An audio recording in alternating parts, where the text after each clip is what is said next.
Hey, what's going on? This is Trance. I've got a new blaze trap that I want to show you. Got me a fly mod installed so I can make this a bit easier. Okay, here we have the heart of the trap. This is a clock. It's pretty simple. To enable the clock, this piston pushes this block up behind this piston. Hitting a button sends a signal up here, which sends a signal to the piston through that block, and then it starts this clock over here. The signal runs around this delay circuit back to the piston, and it keeps going over and over and over again. When the piston pushes this block out here, it doesn't just send a signal over to the clock, it also sends a signal down this path and this path. This path here, one side goes to one side of the trap and the other to the other side. And on each side, each side of the trap, all four sides, they're the same. They've got two rows of pistons on the top. On the next level there's one piston, one row of pistons. At the very bottom there's one more. So this path gets the signal first. It operates pistons on both sides of the trap, which pops the walls out one block. And then shortly thereafter, the other two sides of the trap get a signal. And then lastly, the signal gets sent up to the very top, where the entire ceiling pops down one block. So if you're ablaze inside that trap, there aren't very many places that you can be and not get bumped, and eventually end up down in the bottom of the trap where you get collected and crushed. So let's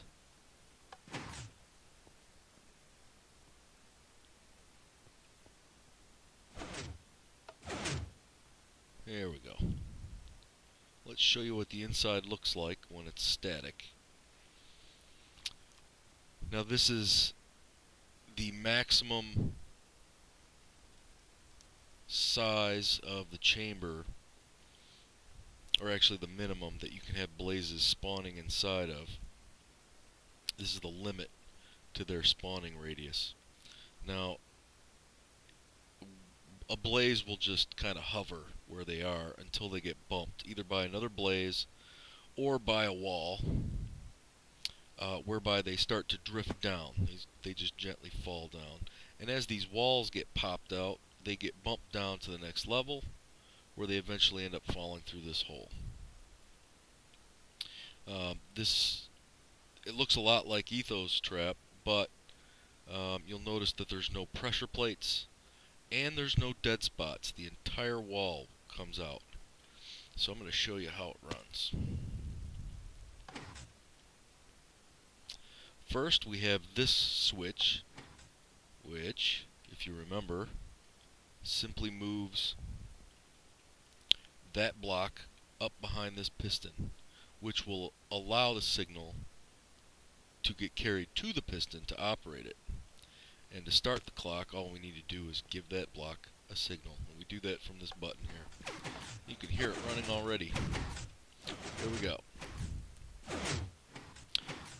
There we have the clock signal running around the back side there. And every time that signal gets to the piston, it pushes that block out above this torch, and the signal gets split between this repeater, this one, and this one.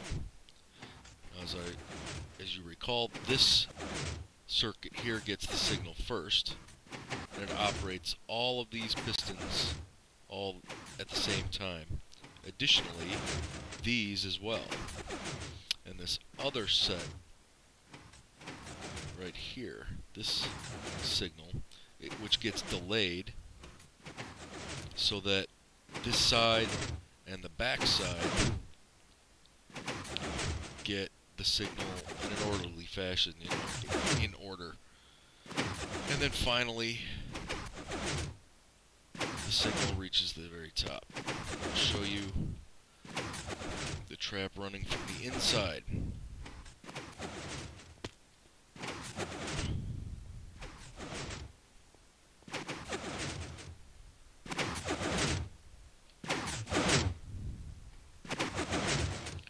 that side, and this side, and then the ceiling. And it just keeps going over and over and over.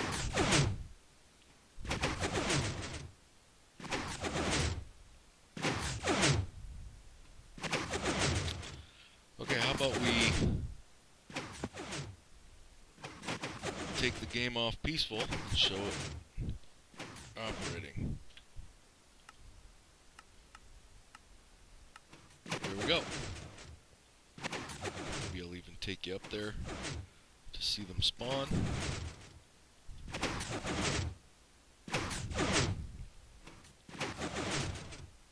There we go.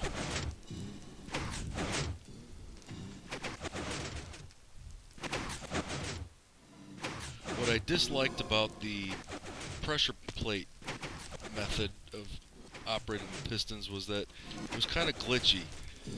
They'd get caught behind the piston and get damaged prematurely, so that when you run the crusher, they end up dying before you ever get to punch them and collect the goodies, which always bothered me. But this seems to run perfectly. I have yet to see a blaze die prematurely, which is great, because that means it's 100% efficient. And additionally, all these blazes at the bottom of the trap end up outside of the spawning algorithm's detection zone. So here we go. Let's go ahead and run this.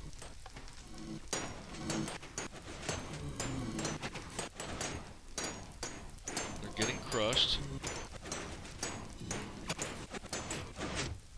There we have a bunch of dead blazes. One hit with my looting sword, and that's it. So how does the crusher work, do you ask? Okay, I'll show you that. Alright, here's the rows of pistons that crush the blazes. And, let's see, I forget how I get down there. It's down there somewhere. Oh, that's right, I completely sealed it up. Oh, no I didn't. I remember how to get down there now. I had some trouble with withers and other mobs getting to me, because this is built inside of a fortress. So here's the actual clock that runs the crusher. That button that I hit to run the crusher sends a signal down here, pushes this block over here.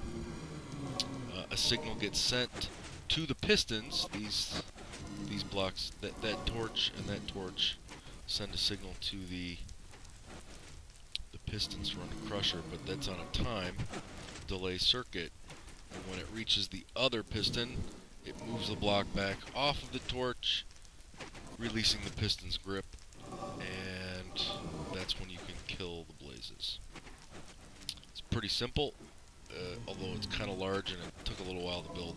If you want to turn the thing off, you just hit that switch to move that block back out of the way, and the whole thing stops.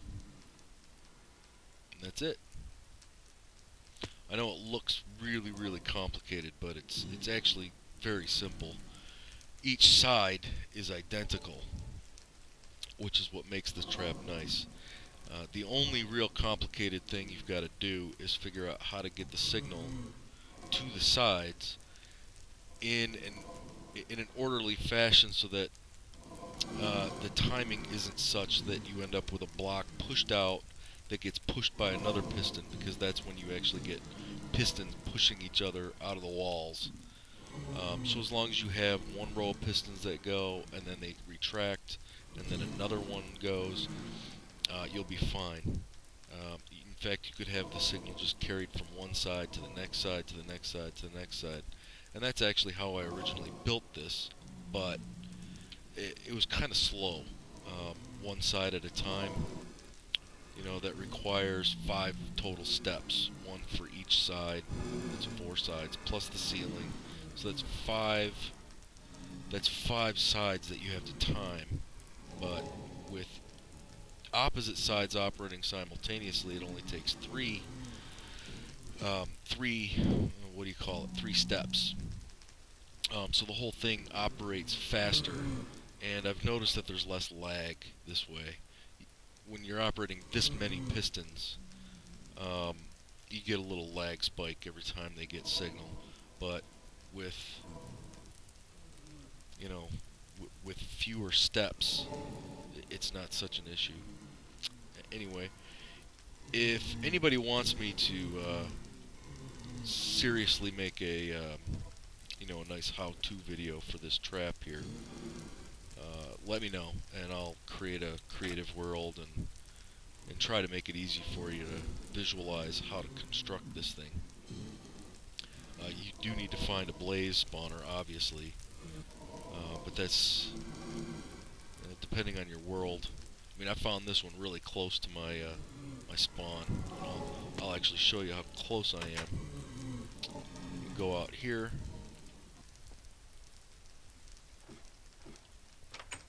And there it is right there.